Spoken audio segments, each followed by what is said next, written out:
أوصي الشباب بوصية النبي صلى الله عليه وسلم: اغتنم شبابك قبل هرمك. الشباب هو زمن العمل، لأنه فترة قوة بين ضعفين: ضعف الطفولة وضعف الشيخوخة. لذا قال صلى الله عليه وسلم: اغتنم 5 قبل 5: شبابك قبل هرمك، وصحتك قبل سقمك، وغناك قبل فقرك، وفراغك قبل شغلك، وحياتك قبل موتك. رواه الحاكم وصححه. فالشباب هو وقت القدرة على الطاعة، وهو ضيف سريع سوف يمضي وينقضي، فإن لم تغتنمه تقطعت نفسك حسرات، ستردد وتقول: ألا ليت الشباب يعود يوما. قال صلى الله عليه وسلم: لا تزول قدم ابن آدم يوم القيامة من عند ربه حتى يسأل عن 5: عن عمره فيما أفناه، وعن شبابه فيما أبلاه، إلى آخر الأسئلة. السؤال الذي أسألك إياه يا رعاك الله: أليس الشباب قطعة من العمر؟ بلى. فلماذا السؤال عن مرحلة الشباب؟ أقول: لأنها أحلى مراحل العمر وأجمل مراحل العمر. قال صلى الله عليه وسلم في حديث 7 الذين يظلهم الله في ظله يوم لا ظل إلا ظله: شاب نشأ وترعرع في طاعة الله. قال ابن عباس رضي الله عنهما: ما آتى الله عز وجل عبدا علما إلا شابا، والخير كله في الشباب. ثم تلا قوله جل في علاه: قالوا سمعنا فتى يذكرهم يقال له إبراهيم. وقوله سبحانه: إنهم فتية آمنوا بربهم وزدناهم هدى. وقوله تعالى: وآتيناه الحكم صبيا. قالت حفصة بن سيرين: يا معشر الشباب اعملوا فإنما العمل في الشباب. وهل كان صحابة النبي صلى الله عليه وسلم الذين آمنوا به وعزروه ونصروه واتبعوا النور الذي أنزل معه إلا شبابا؟ لكن أي شباب؟ نعم، أي شباب؟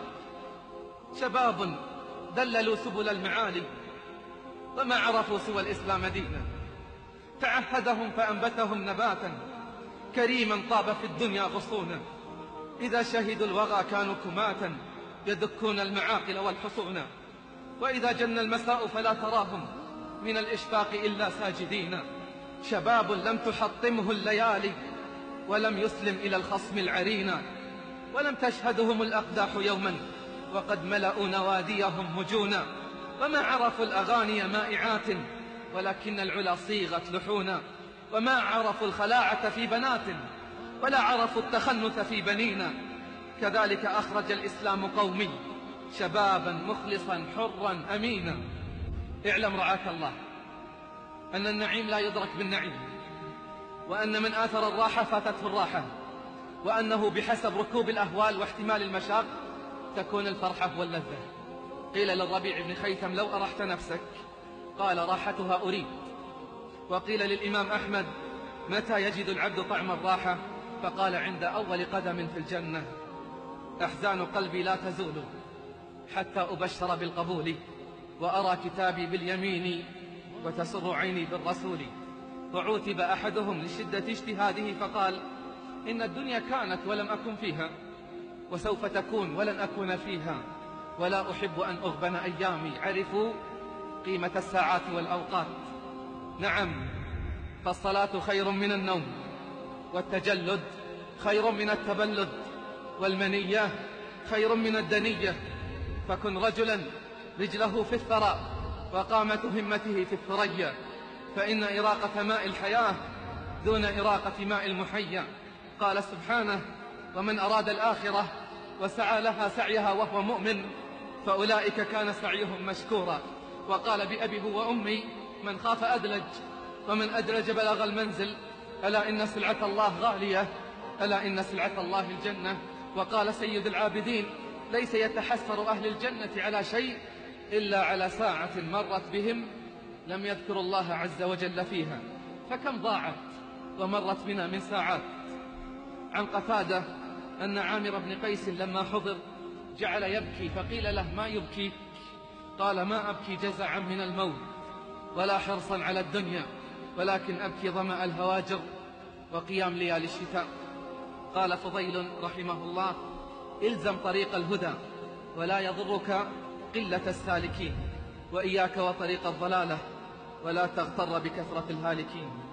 قيل لمحمد بن واسع: إنك لترضى بالدون. قال: إنما رضي بالدون من رضي بالدنيا.